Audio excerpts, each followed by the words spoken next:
بسم اللہ الرحمن الرحیم صلو علی الحبیب صلی اللہ تعالی علیہ وسلم۔ نماز فجر حضرت سیدنا آدم صفی اللہ علی نبینا وعلیہ الصلاۃ والسلام نے صبح ہونے کے شکریہ میں ادا کی، کیونکہ انہوں نے جنت میں رات نہ دیکھی تھی۔ اللہ عز و جل کی رحمت سے جنت میں اجالا ہی اجالا، نور ہی نور ہے۔ جب آدم علیہ السلام نے اپنے مبارک قدموں سے زمین کو نوازا تو شب دیکھی، شب یعنی رات دیکھی، اور پھر صبح آئی تو خوش ہو گئے اور شکرانہ میں نماز ادا کی۔ کون سی نماز؟ نماز فجر۔ نماز ظہر حضرت سیدنا ابراہیم خلیل اللہ علیہ نبی علیہ السلام نے اپنے فرزند حضرت سیدنا اسماعیل ذبیح اللہ علیہ نبینا علیہ السلام کی جان محفوظ رہنے اور دمبا قربانی کرنے کے شکریہ میں ادا کی۔ نماز عصر نماز عصر حضرت سیدنا عزیر علیہ نبینا علیہ السلام نے پڑھی، اس لیے کہ وہ 100 برس کے بعد زندہ فرمائے گئے۔ حضرت عزیر علیہ السلام کا واقعہ نہایت ہی دلچسپ ہے۔ حکم خداوندی سے آپ 100 برس سوئے رہے۔ آپ علیہ السلام کی سواری کا گدھا گل کر بکھر گیا، لیکن آپ علیہ السلام کی جھولی میں پھل وغیرہ صحیح و سالم رہے۔ 100 برس کے بعد اللہ عز و جل نے آپ کو دوبارہ زندہ فرمایا۔ آپ علیہ السلام کی نظروں کے سامنے گدھے کو بھی زندہ کیا۔ شکرانے میں آپ نے عصر کی نماز ادا کی، کیونکہ وہ شام ہی کا وقت تھا۔ نماز مغرب حضرت سیدنا داؤد علیہ نبینا علیہ السلام نے پڑھی، اپنی توبہ قبول ہونے کے شکریہ میں، کیونکہ ان کی توبہ بوقت مغرب قبول ہوئی تھی۔ 4 رکعت کی نیت کی تھی، مگر درمیان میں 3 رکعت پر ہی سلام پھیر دیا تھا۔ نماز عشاء کی نماز ہمارے آقا صلی اللہ علیہ وسلم نے ادا فرمائی۔ ہمارے سرکار پر تہجد کی نماز بھی فرض تھی۔ نماز عشاء شہنشاہ دو عالم تاجدار مدینہ صلی اللہ تعالی علیہ وسلم نے ادا کی۔ نماز عشاء حضور صلی اللہ تعالی علیہ وسلم کی امت کی خصوصیت ہے، اور نماز پنجگانہ بھی اور نماز تہجد کی فرضیت سرکار مدینہ صلی اللہ تعالی علیہ وسلم کا خاصہ مبارک۔ خوشخبری سن کر سجدہ شکر کرنا سنت ہے۔ میٹھے میٹھے اسلامی بھائیوں، انبیاء علیہ السلام نے خوشی کے موقع پر نماز ادا فرمائی۔ کیا ہم نے بھی کبھی کسی خوشی کے موقع پر سجدہ شکر ادا کیا ہے؟ جب بھی کوئی خوشخبری ملے تو سجدہ شکر کرنا سنت ہے، جیسا کہ احادیث مبارکہ میں ہے کہ میدان بدر میں ابو جہل مارا گیا تو ہمارے پیارے آقا صلی اللہ تعالی علیہ وسلم نے سجدہ شکر ادا فرمایا۔ اللہ عز و جل ہمیں بھی خوشخبری سننے پر سجدہ شکر ادا کرنے کی توفیق عطا فرمائے۔ اللہ عز و جل کرے آپ کو کوئی یہ خوشخبری سنائے کہ آپ کا مدینہ منورہ کا ویزا لگ گیا ہے، تو اس پر سجدہ شکر کریں۔ سجدہ شکر کا طریقہ کیا ہے؟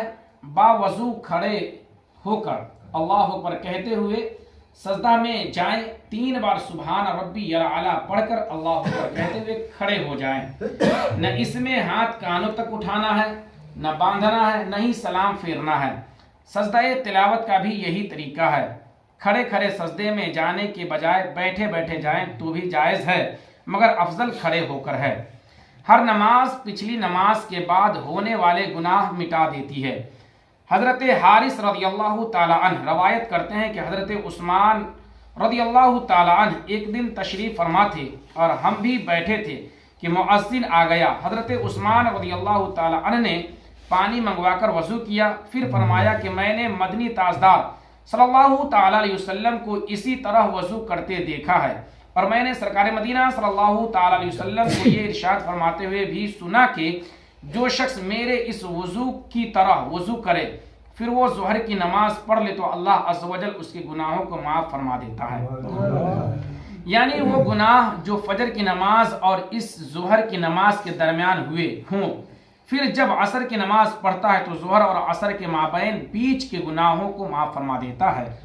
پھر جب مغرب کی نماز پڑھتا ہے تو عصر اور مغرب کے درمیان کے گناہوں کو معاف فرما دیتا ہے۔ پھر عشاء کی نماز پڑھتا ہے تو اس کے اور مغرب کے درمیان کے گناہوں کو معاف فرما دیتا ہے۔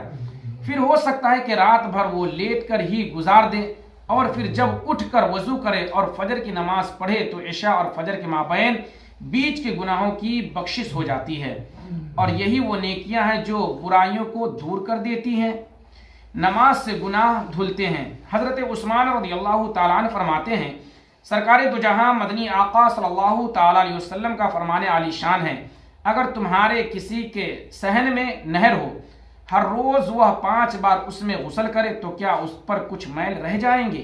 لوگوں نے عرض کیا جی نہیں۔ آپ نے فرمایا نماز گناہوں کو ایسے ہی دھو دیتی ہے جیسا کہ پانی میل کو دھوتا ہے۔ حضرت عیسیٰ علیہ السلام اور میلا کچیلا جانور۔ ایک دفعہ سیدنا عیسیٰ علی نبینا علیہ الصلوۃ والسلام دریا کے کنارے کنارے جا رہے تھے۔ دفعتاً آپ علیہ السلام کی نظر ایک سفید نورانی رنگ کے جانور پر پڑی۔ دیکھتے کیا ہے کہ وہ جانور دریا کی میلی کیچڑ میں لوٹ پٹ ہو رہا ہے، جس سے اس کا بدن میلا ہو گیا۔ پھر وہ جانور وہاں سے نکل کر دریا میں نہاتا ہے، جس سے وہ پھر اجلا ہو جاتا ہے۔ یہی عمل اس جانور نے 5 مرتبہ کیا۔ حضرت عیسیٰ روح اللہ علی نبینا علیہ الصلوۃ والسلام کے جانور کے اس فعل سے تعجب ہوا۔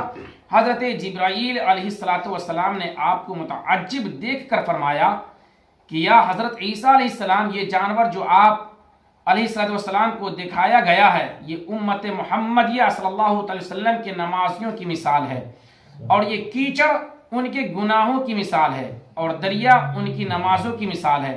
یہ کیچڑ میں لوٹنا ان کے گناہ کرنے کی مثال ہے۔ پس جس طرح یہ جانور کیچڑ میں لوٹا اور نہا کر پاک و صاف ہو گیا، اسی طرح امت محمدیہ صلی اللہ تعالی وسلم کی گناہ گار ان 5 نمازوں کے سبب اپنے گناہوں سے پاک و صاف ہو جائیں گے۔ میٹھے میٹھے اسلامی بھائیوں، یہ ہماری کس قدر سعادت مندی ہے، خوش قسمتی ہے کہ اللہ عز و جل نے ہم پر نماز فرض فرمائی، اور بتقاضائے بشریت جو گناہ ہم سے سرزد ہو جاتے ہیں وہ نماز کی برکت سے اور اپنے فضل و کرم سے ہمیں معاف فرما دیا کرتا ہے۔ یہ واقعی ہمارے پروردگار کا بے حد کرم ہے۔ اللہ عز و جل کے اس کرم کے خزانے کو جو نہ لوٹے وہ کس قدر بدنصیب اور محروم ہے۔ فجر کی نماز کی فضیلت۔ حضرت سیدنا عبداللہ ابن عمر رضی اللہ تعالی عنہما سے روایت ہے، سرکار مدینہ صلی اللہ تعالی علیہ وسلم ارشاد فرماتے ہیں، جو صبح کی نماز پڑھتا ہے وہ شام تک اللہ عز و جل کے ذمہ میں ہے۔ ایک دوسری روایت میں ہے کہ اللہ تبارک و تعالی کا ذمہ نہ توڑو، جو اللہ عز و جل کا ذمہ توڑے گا اللہ تعالیٰ اسے اوندھا کر کے دوزخ میں ڈال دے گا۔ شیطان کا ساتھی۔ جو کوئی اسلامی بھائی فجر کی نماز ادا کرنے کی سعادت حاصل کرنے مسجد میں حاضر ہوتا ہے، اس کے ساتھ ایمان کا جھنڈا ہوتا ہے، اور جو بدنصیب بغیر نماز فجر ادا کیے بازار کو جاتا ہے، شیطان بھی اس کے ساتھ ہو لیتا ہے۔ چنانچہ حضرت سیدنا سلمان فارسی رضی اللہ تعالی عنہ سے روایت ہے، تاجدار مدینہ صلی اللہ تعالی وسلم ارشاد فرماتے ہیں، جو صبح کی نماز کو گیا ایمان کے جھنڈے کے ساتھ گیا، اور جو صبح بازار کو گیا ابلیس کے ساتھ گیا۔ اللهم آمين. بسم الله الرحمن الرحيم. اللهم رب تقبل منا انك انت السميع العليم وتب علينا انك انت التواب الرحيم. اللهم على السلام عليك السلام عليك السلام علينا ربنا بالسلام وادخلنا الجنة دار السلام. تبارك ربنا وتعالى يا ذا الجلال والاكرام. کریمہ کار سازا بندہ نوازا، ہم گنہگار ہیں، سیاکار ہیں، بدکار ہیں، خطا کار ہیں۔ بار الہ مولا تبارک و تعالی ہم تمام لوگوں کے گناہ صغائر گناہ کبائر کو معاف فرما۔ بار الہ مولا تبارک و تعالی ہم تمام لوگوں کو نماز کی پابندی کرنے کی توفیق و رفیق عطا فرما، ذکر و اذکار میں مشغول رہنے کی توفیق و رفیق عطا فرما۔ بار الہ مولا تبارک و تعالی ہم تمام لوگوں کے گناہ صغائر گناہ کبائر کو معاف فرما، اور اپنا فضل فرما، اپنے حبیب کا صدقہ عنایت فرما۔ بار الہ مولا تبارک و تعالی اهدنا الصراط المستقیم پر چلنے والا بنا۔ بار الہ مولا تبارک و تعالی اپنے بھائیوں سے محبت و عقیدت رکھنے کی توفیق و رفیق عطا فرما۔ سبحان ربک رب العزة عما یصفون وسلام علی المرسلین والحمد للہ رب العالمین۔ آمین۔